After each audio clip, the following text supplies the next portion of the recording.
Hello and welcome to Maqam Lessons. We're starting a unit on Makam Nahawand, which people often confuse with the minor scale.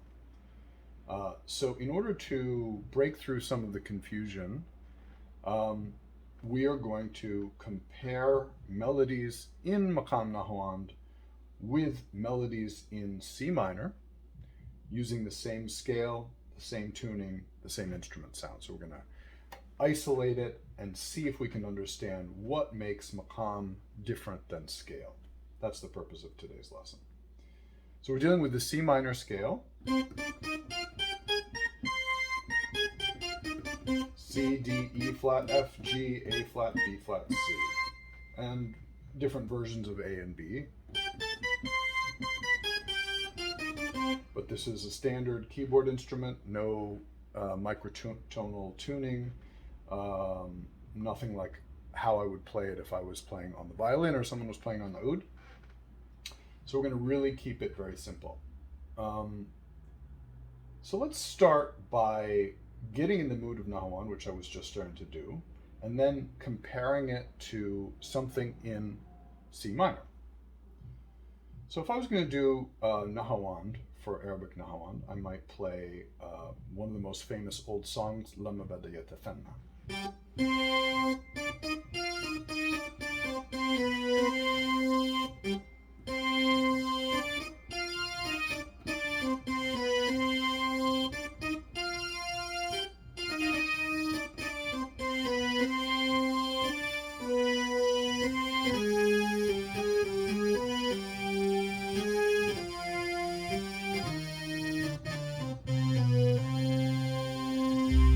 If I'm going to improvise in Nahawand, I'll do what I just did.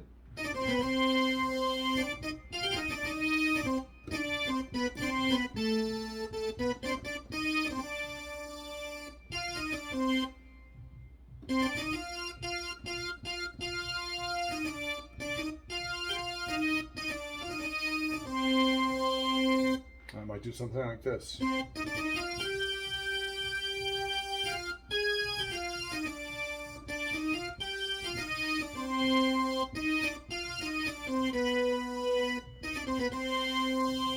It's a little improvisation in minor.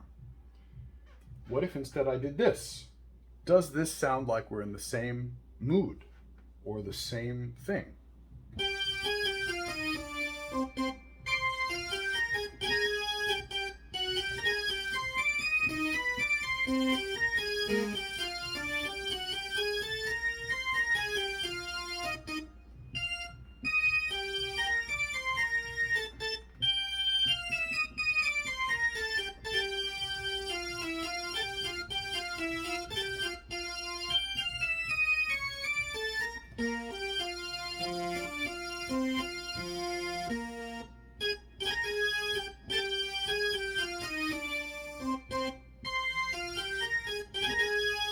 Does that sound like what we were just doing?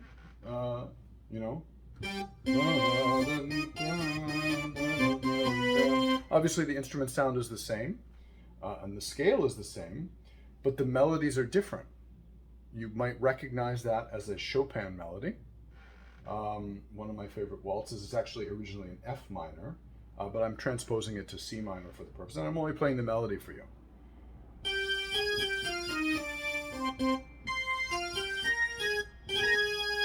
This little melody fragment here, I don't think I'm going to hear that in Arabic music, at least not in that way. And then, again, very classical Western melody. And then we get to these octave jumps.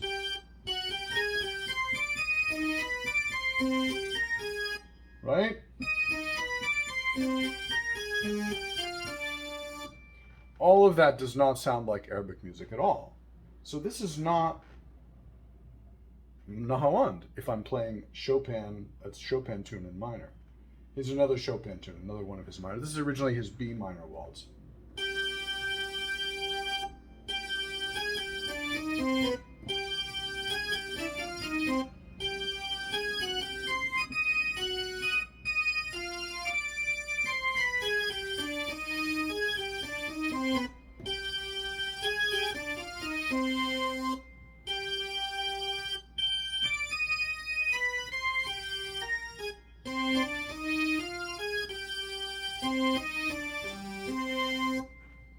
not a very good performance, and that's actually something I want you to observe.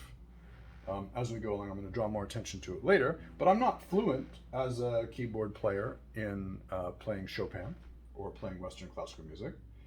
And what you want to start to pay attention to is that fluency is dependent on muscle memory, and muscle memory is dependent on chunking. So every instrumentalist knows that in order to learn a piece, so the Chopin phrase I was playing, I've been practicing that this week just so I could do it with a reasonable amount of fluency, but I'm no Rubinstein, right? The muscles in Rubinstein's hands, or anyone who's an expert player of Chopin, are going to just so easily find these combinations. And what does that depend on? That depends on vocabulary, meaning that what musicians know are sequences of notes. So in the same way that these kind of phrases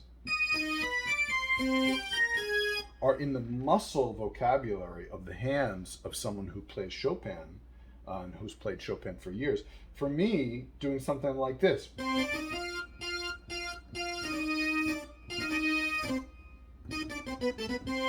is very much easier. It's much more fluent. That muscle memory then depends on the fact that we have an actual melodic vocabulary. And this is the element that music theory tends to miss. That music isn't governed by some set of rules that say, okay, well, this melody is going to go up to the F, C to F, right? If I say the rule of Makam Nahawand is that you're going to go have a melody that goes up to F, the question is, how do you go up to F? If I do,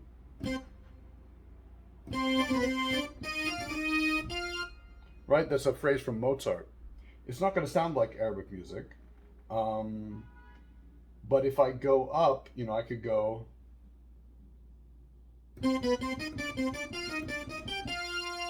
kind of almost like Bach, getting up to the F. Those are different ways of getting there. The saying that it's governed by a rule that we're going to go up to F is not giving you enough content. So you actually have to have these vocabularistic elements, which are sequences in muscle memory that make things go more fluently. And that's actually how the ear is working. So when I have,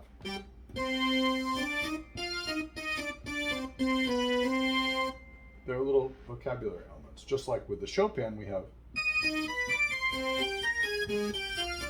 and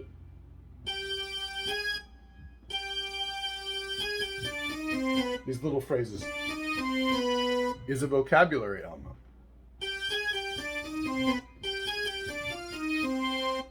So this little phrase is a very non-Arabic vocabulary element. You wouldn't really hear something like this.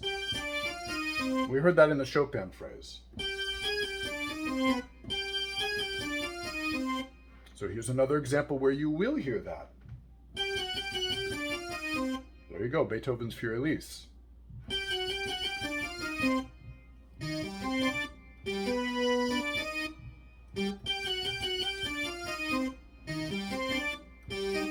Now I've transposed that from A minor to C minor here, but you have the same that we heard in the Chopin. Here it was in the Chopin.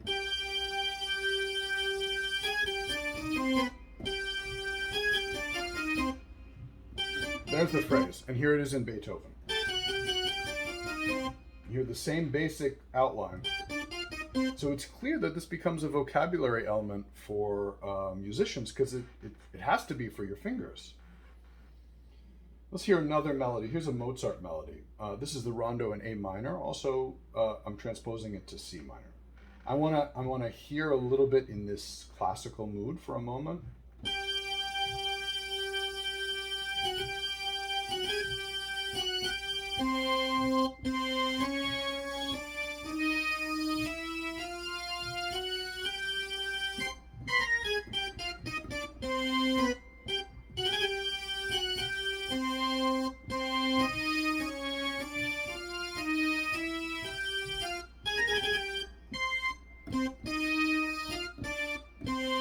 Here we have, again, little melodic elements that are not Arabic, but that are very clearly classical. You can recognize that as Mozart, and you can recognize Mozart and Beethoven as being from the same genre, the same time period. You can start to hear Chopin as different, right? So the Mozart and the Beethoven sound very similar. I screwed up the Beethoven and the Chopin together. Right? Versus the Mozart.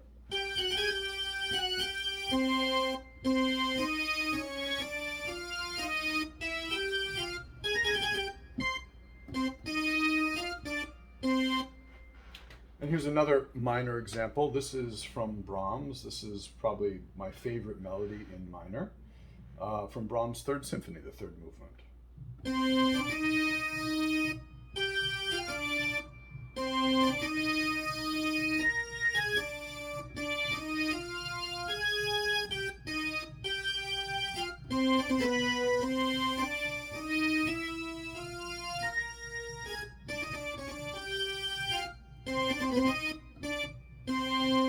So again, you can see that there are some melodic elements that you wouldn't hear even in Beethoven or Mozart.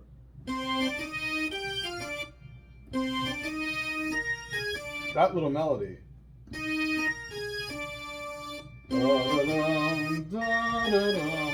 It's a very Brahmsian, it's a very romantic melody from the classical romantic period in Western music.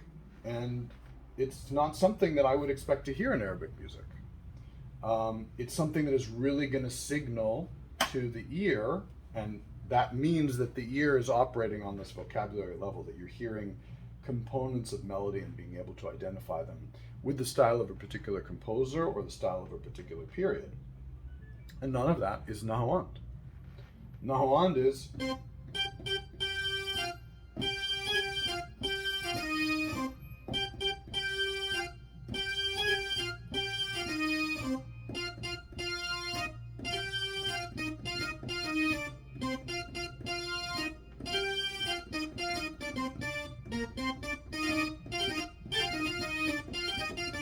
right. This is from Abdul Wahab, Balad al-Mahbub.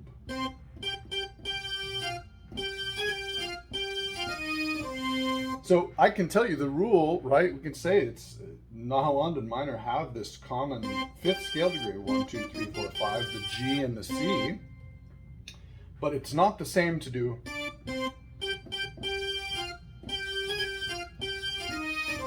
as compared with, right? Same notes, it's a very different feeling. So I want to go to a different feeling altogether. Some pop tunes in minor, just for another contrast. And again, the point here is to just understand that you can tell immediately that this is a different genre, a different style, and it's a different melodic, it has different melodic content. So what I'm focusing on here and in all the Maqam lessons is content rather than form, and content is big. So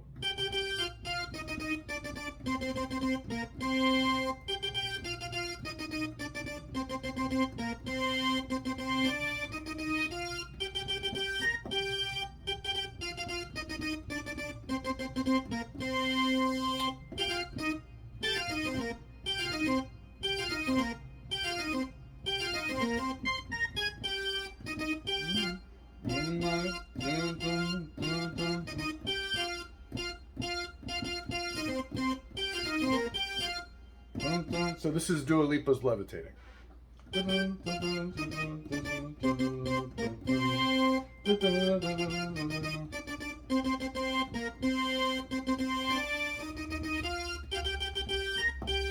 Would anyone confuse that with Bach? Would anyone confuse that with Abdul Wahab? No. So you have this little melodic feature, which is common to blues music and has been absorbed from the blues vocabulary into the contemporary pop vocabulary. This sort of skipping the D on the way down. So that's an element.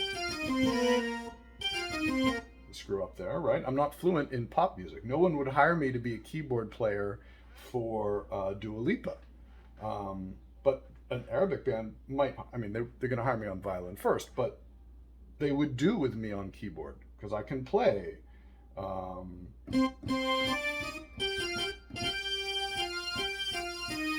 Alf Layla.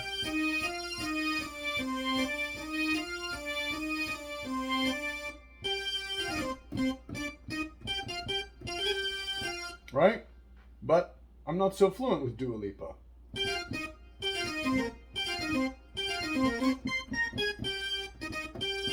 Now, you can point to features, and the tendency of music theory and people who, music pedagogues, is to ignore content and just describe surface level features and say, oh, okay, this kind of melody has skips in intervals. But to say that there's a skip is like, it's not the same to do as, and that's a different melodic elements, different melodic content. This is a very specific melody that's part of this blues to pop vocabulary of it's not just any sequence down with a skip, right? It's not, I mean, there it sounds like in the octave, but it's not going to happen over and over again. You might have that melody, but it doesn't have the same. It's a different content. And what was the other melody we had in the Dua Lipa? Yeah, we had. Again, I can describe it as skips, but it's the melodic content that makes it different. So to stay in this pop mode, here's another one of my favorites, Rihanna's Diamonds.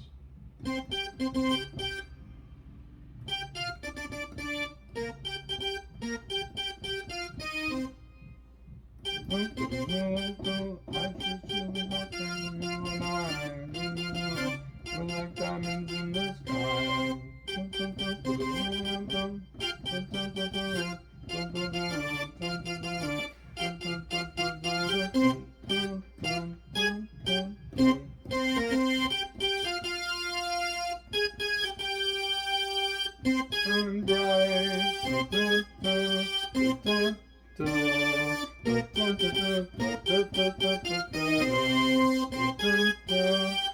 Again, there are skips, there are different elements in the melody, but you would never confuse it with Mozart on the one hand, and you would never confuse it with Kulthum on the other hand. So it's clearly what is making it different is not the scale, it is the melodic content of the melodies. It's actually the little building blocks that make the melodies go together, not the individual notes.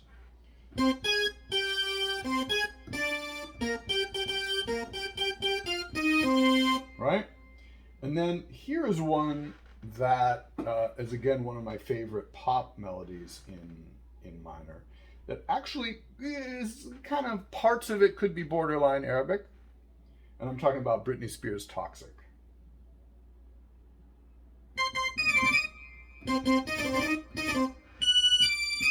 Little Nakriz in there with the F sharp.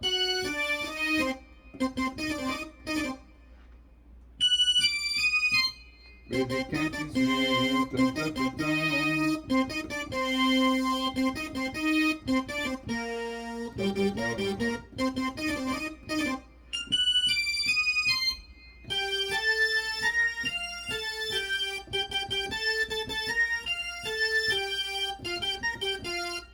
Again, a lot of melodic elements that we would never hear in Arabic music or even in classical Western music.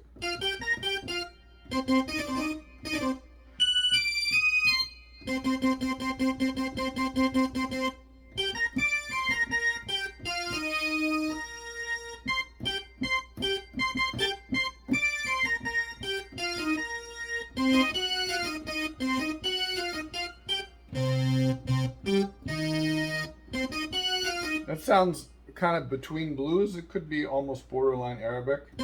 There's some influence from African music to both blues and Arabic music that we have to keep in mind. There's going to be melodic overlap from all these genres because of millennia of mutual influence from Africa and Europe and the Americas. But no, the toxic, I'm addicted to you, no, it's toxic. Right?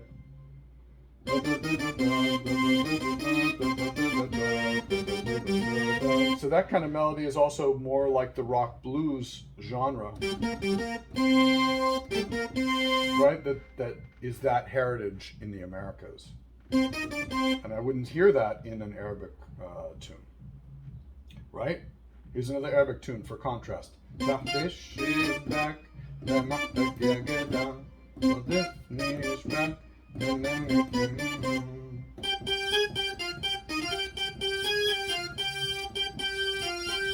Now again, we could say, okay, the Arabic melodies are moving more stepwise. They're not having as many leaps. There's more repeated notes.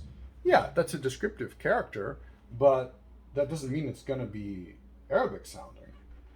Again, it's those specific vocabulary elements that don't just make up the texture of the melodies, but some of the bigger melodies too. Like I was saying, this kind of,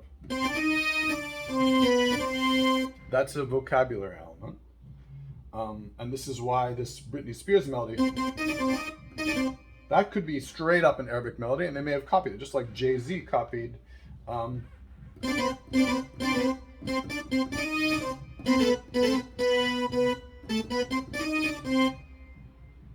right? For Big Pimpin'. And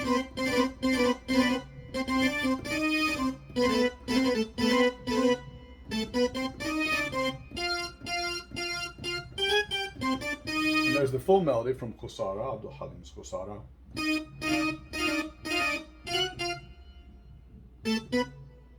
I'm screwing it up. Violin, it's easy for me.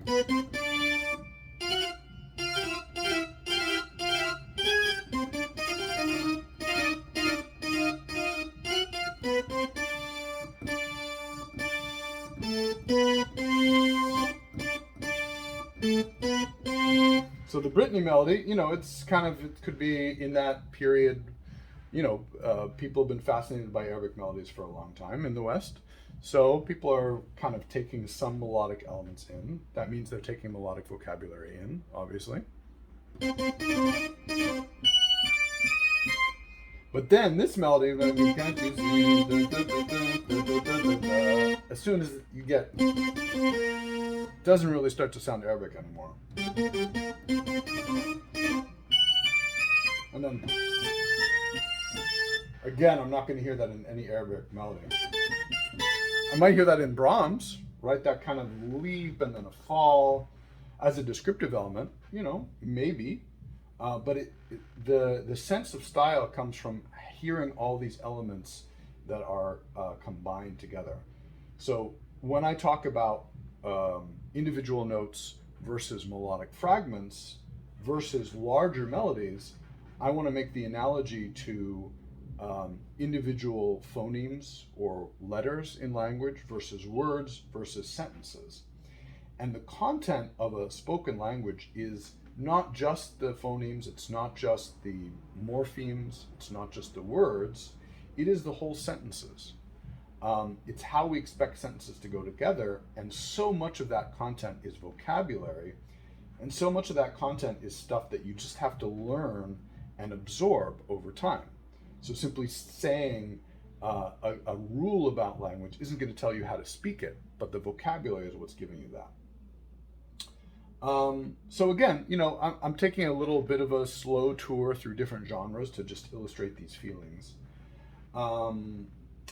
Let's do, so we're in jazz, we're in sort of like pop. So really one of my favorite jazz melodies in minor is the song Evening that Jimmy Rushing sang with Count Basie Orchestra.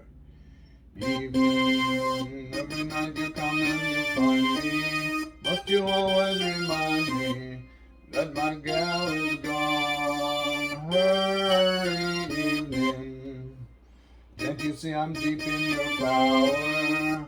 Every minute feels like an hour since my gal is gone. you hear that little skip, right? Very typical blues thing.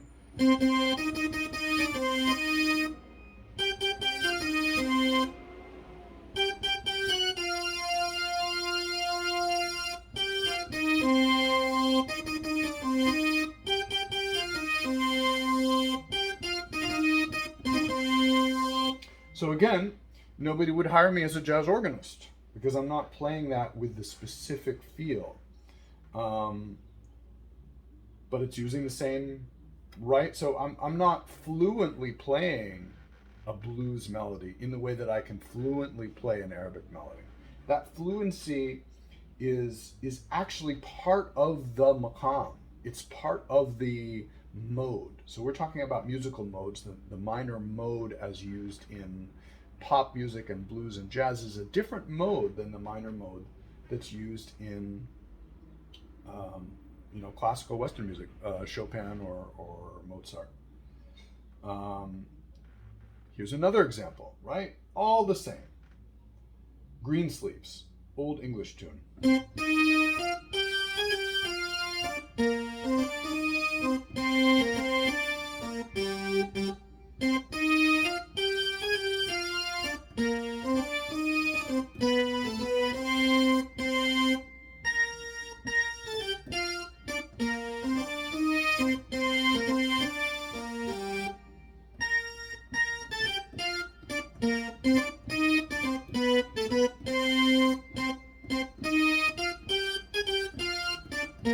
Again, that could be Arabic.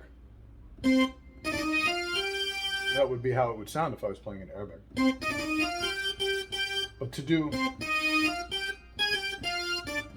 So again, if it was an Arabic melody, and we could say, okay, well, we have the same vocabulary element. Let's go into C, E flat, F, G. But that's why I say the bigger sentence is important, because with this little skip note arpeggiated, if I was to play an Arabic melody, it would be more like...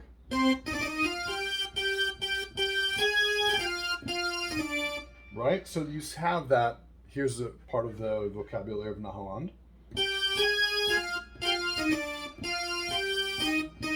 So there's a skip there, right? But it's a very specific melodic skip. And this is this G, A flat, F. And then F is a very specific melody that we know in Nahawand. It's not the same as...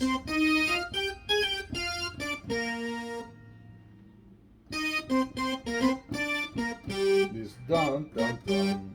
We'd never hear that in Arabic music.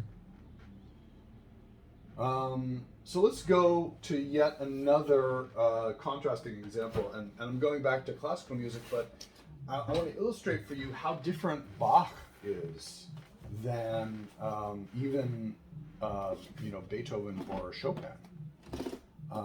Here we have, this is Prelude number 2 in C minor from the Well-Tempered Clavier, Book 1.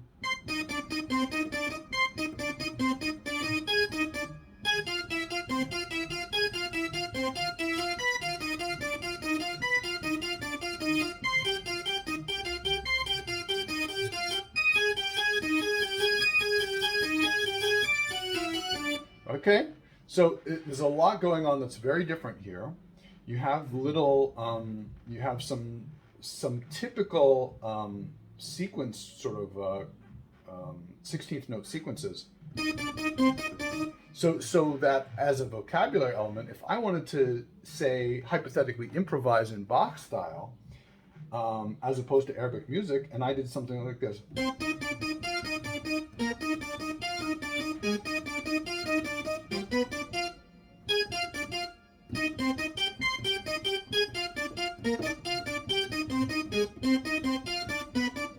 Right? I was just improvising that. Right? I'm not taking that from a very specific Bach piece, but each one of those little, you can probably hear that 25 times in a Bach composition. Let's compare that to the Prelude from Book 2, same C minor. Oh, I just lowered the octave there. How did I do that? Oh, I want to do a different one there. Here we go.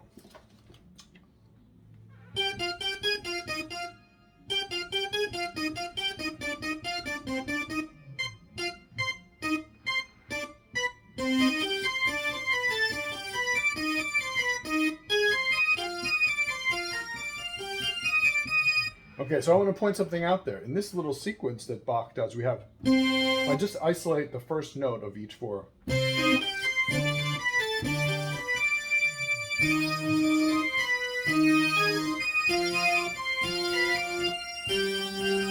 We had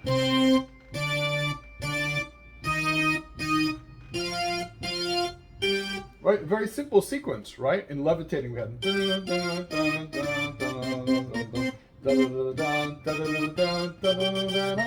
right, the same upward scalar sequence.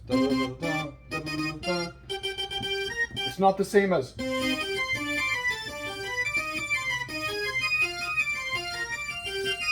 right? So you're never going to confuse Bach with Dua Lipa. And I could have the same sequence in Arabic music, which we had in.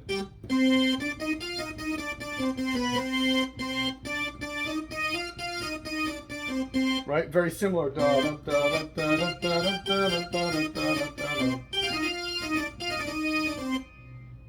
So certain things are similar, but the larger context is going to be different. We listen to these fugues. This fugue is so amazing.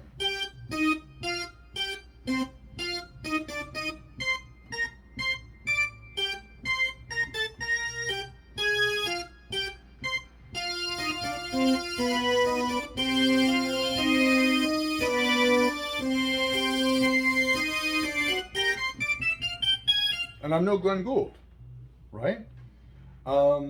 So again, it's not just about being Glenn Gould. It's about being Bach and the language that Bach speaks. And anyone who knows anything about classical music, and if you don't, there's no harm to you for not knowing about classical music. I think the idea that everyone should know about classical music is a colonialist attitude, a very racist attitude. So I certainly would never say that you have to know anything about classical music to know something about music. I happen to know about classical music because I grew up with it before doing Arabic music. And one of the most famous stories about Bach that people in the classical music world know is that there's a famous composition called the Musical Offering.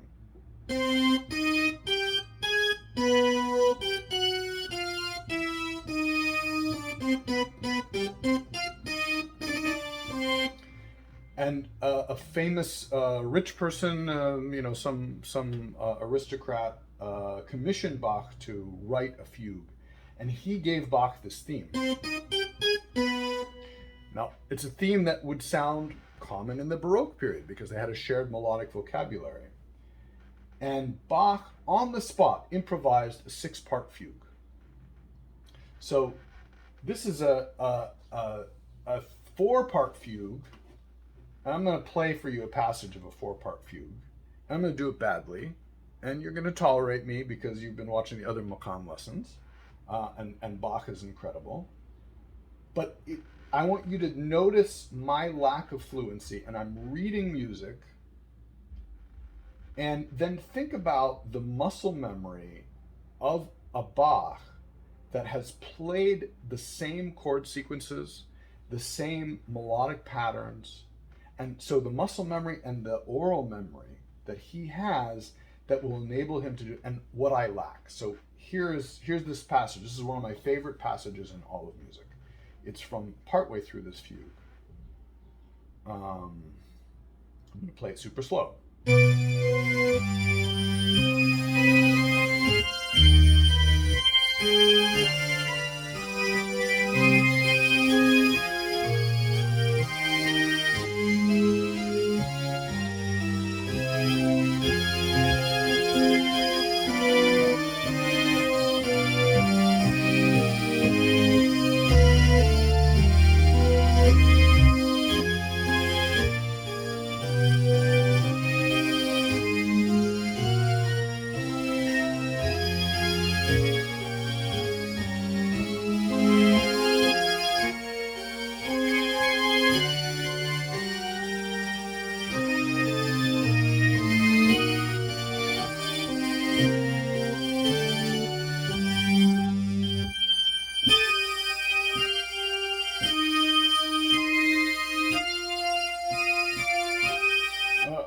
I want to keep playing because I love this so much. But there was only 3 parts to the melody there, and they're all overlapping, and it's very complex, and it's a challenge. And I've picked up this piece on and off for years, and I can't play it at speed. I'm playing like half speed. If you go listen to, personally, I prefer Sviatoslav Richter to Glenn Gould in the Well-Tempered Clavier. I know that that's going to offend some people, but anyway. If you go listen to one of them play this fugue, it's going to be like super fast. So that fluency is part of the mode. It's part of the Makam for us.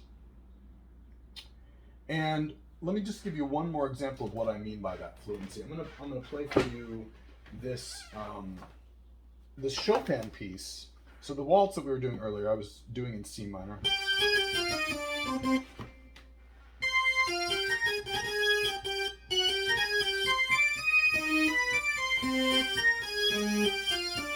Okay, that one.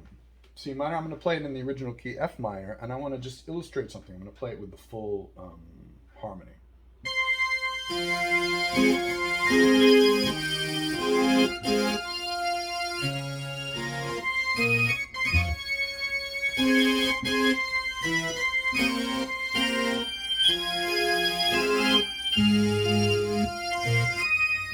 Okay, I'm not going to torture you too much with it, but I want to illustrate something very specific here. So in this phrase,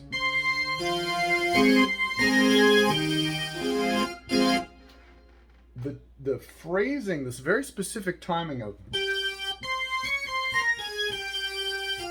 so this phrase, da, da, da, is notated, I'm not going to oppress you with notation, but it's notated in a very even way. This is a triplet rhythm, 1, 2, 3, 1, 2, and 3, right?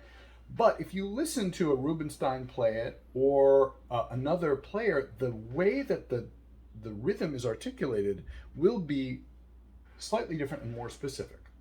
I'm going to fake it, right?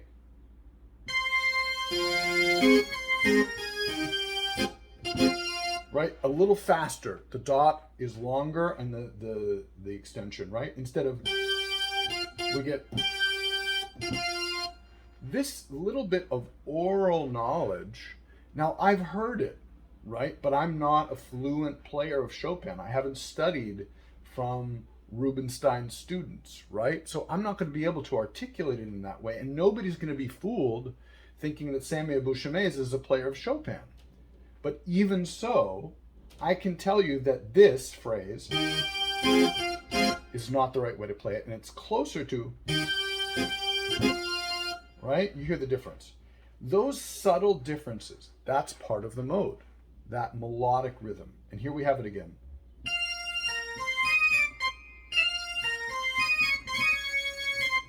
Again, I could play this like that, or I could play. You hear that, the slightly faster?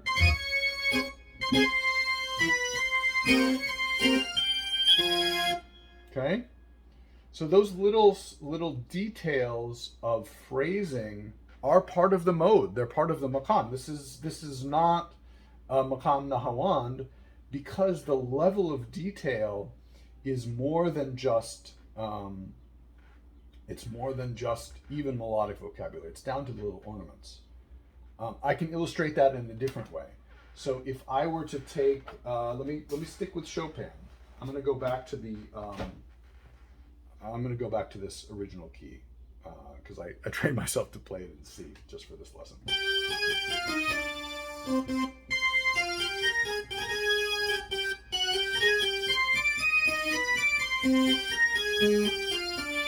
Okay, so now, what if I add Arabic ornaments to it?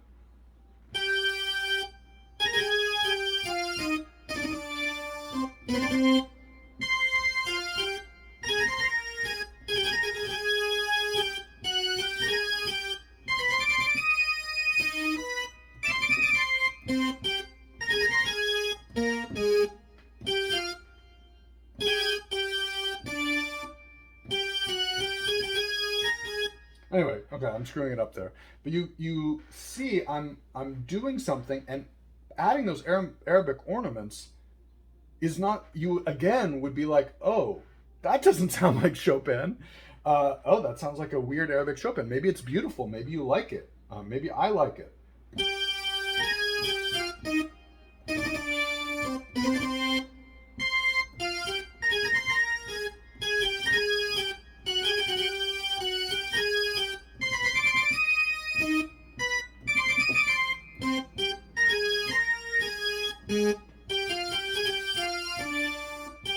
Right? You know, I mean, maybe it's pretty, but it's not idiomatic to the melodic vocabulary of Chopin.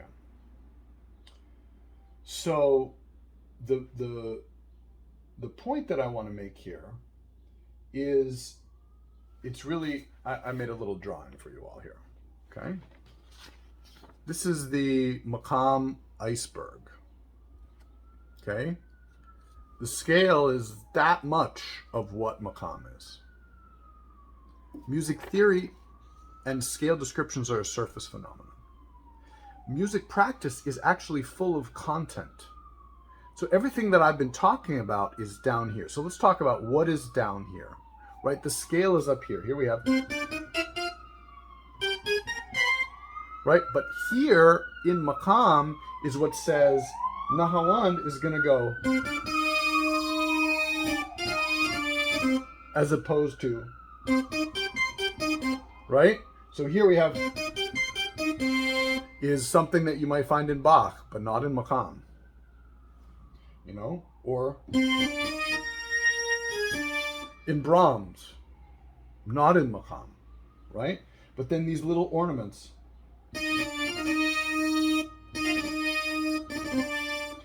But the specificity of how you articulate the ornaments, right? Again, I highlight it again. No one would hire me to be a jazz organist, right? So if I play evening,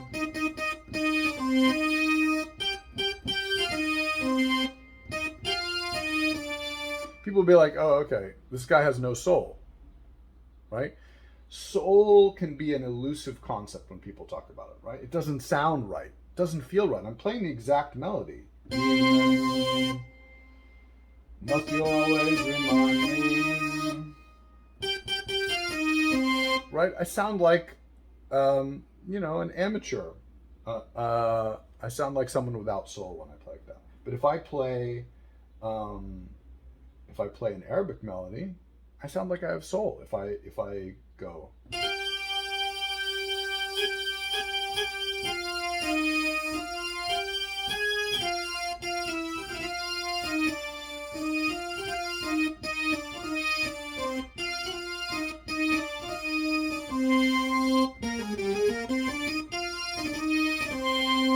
So that is that content. What I know is there. And in fact, to even illustrate it further, right? If you're watching this video for the first time, you don't know I'm a good violin player. I'm a much better violin player than a keyboard player. You know, and if I want to play something like, it's going to sound okay on the keyboard, but if I play on the violin,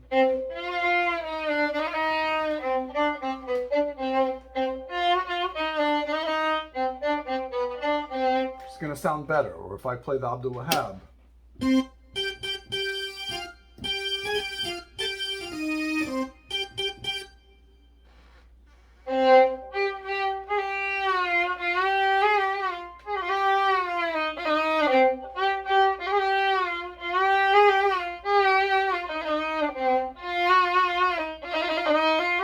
so the difference between my keyboard playing and my violin playing is a muscle fluency that is also correlated to an oral fluency in my ears, but it's the amount of time and effort that I put into developing that fluency, and that fluency is actually a big part of Makam. It's a big part of the practice, right? That fluency is what fills out this iceberg. It's not theories about it. It is the actual muscular practice of making music. And the Makam includes muscle memory. It includes that muscular practice. It's essential because what you're doing, and I know this as someone who sings and plays violin and is an amateur on the keyboard, is it takes a different set of muscles to be able to do. Yeah, I have to train the muscles in my voice, in my stomach, to be able to make those sounds differently than I'm using now muscles in my fingers. Yeah,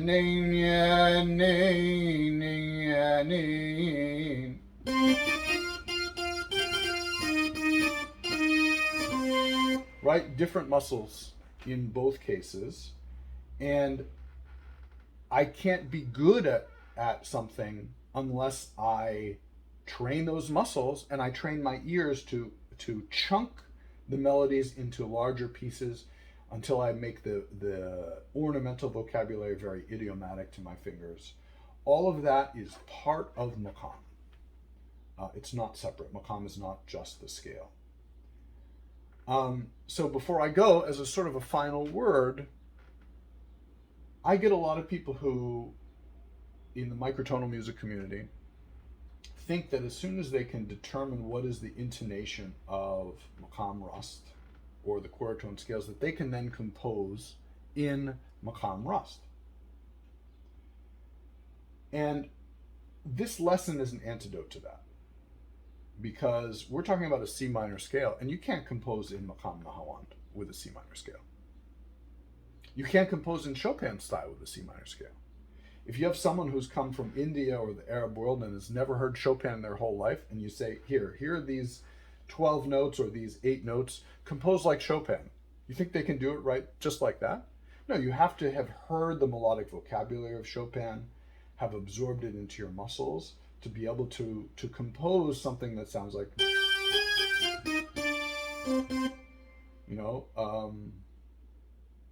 let me try on the spot to compose something like Chopin.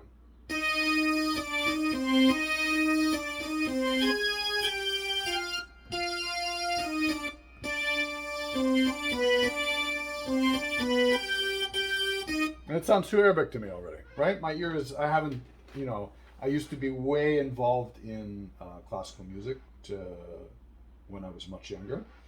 But Arabic music has taken over my ears, so I can't even that melody that I'm trying to make waltzy, right? If I really want to compose like Chopin, me personally, Samuel Bouchemetz, I'm going to have to go to all those waltzes, all the preludes, study them, get them in my ear, spend all of this time, absorb the melodies, the harmonic sequences, and really, then I'll be able to do it. So that is what Makam is, right?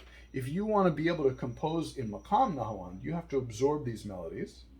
Now I'm giving you those melodies.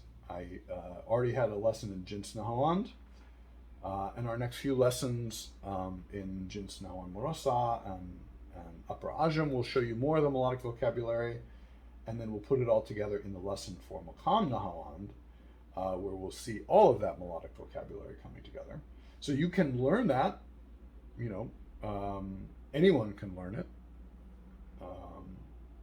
The more you're immersed in something as a child, it helps, but it's not essential. It's not something that's in the blood. And a lot of musicians, so I'm kind of stuck in the middle in a certain sense, where Western classical musics talk about music as though all you have to do is know a set of rules and then you can do any music in the world. And the result is a bunch of Westerners sounding like they have no soul when they play different kinds of world music. And on the other hand, you have people from specific traditions who say, well, you can only do it if you're born in the tradition and if you have that soul. And so I worked hard my whole life, not my whole life, my whole adult life, since my 20s, to really capture that Arabic feel and style in my playing, because I grew up in the United States as a person of mixed European and Arab heritage. So I say that the answer is something very specific. It's not rules on the one hand, and it's not soul on the other hand. It is deeply ingrained melodic vocabulary in muscle memory. That is the substance of music. That is the Makam iceberg. It's all learnable, but it's a huge amount of content to learn. Music practice is an ocean. Music theory, at least current music theory as you likely encounter it, is just a surface phenomenon. You have to dive deep into practice to understand Makam. And microtonality, again, as the minor scale is to Makam Nahawand, the scale for Makam Rust is to Makam Rust. The scale for Makam Sika is to Makam Sika. Knowing the scale gives you, I drew this iceberg specifically with less than 10% on the surface, because it's less than 10%. The scale is something like 1% of the melodic content that you need to know. And we saw that. If a lot of what I said was rambly or over the top, I think the main thing to keep in mind is notice those differences in style.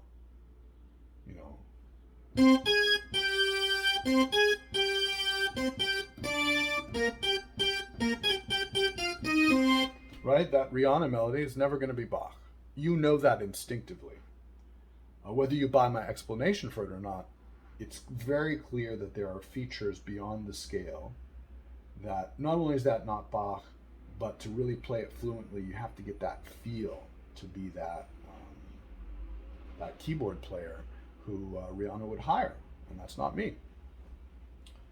So, I hope you enjoyed this. I'll finish with a little bit of Nahawand.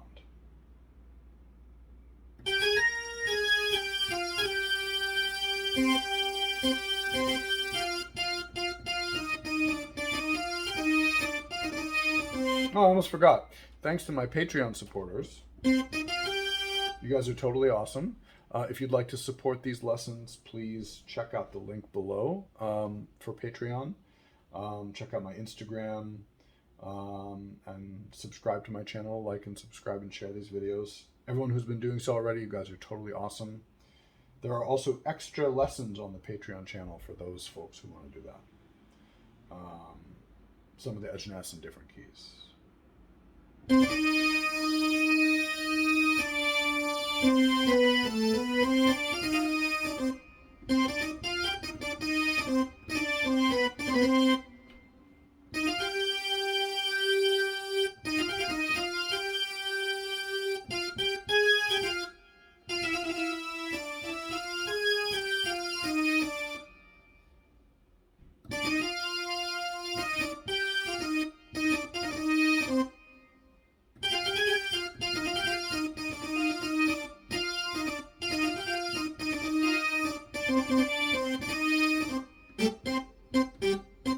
الشباك لمحتك يا جدع صادفني شباك من عينك يا جدع.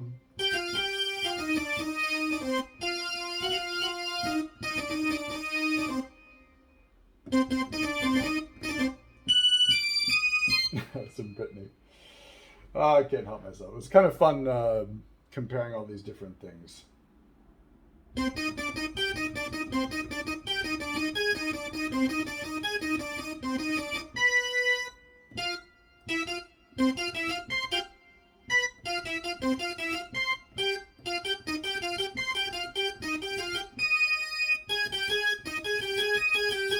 All right, it's not Britney Spears, right? All right, I think I've made my point already. Thanks very much for watching, and I'll see you in the next lesson. Bye-bye.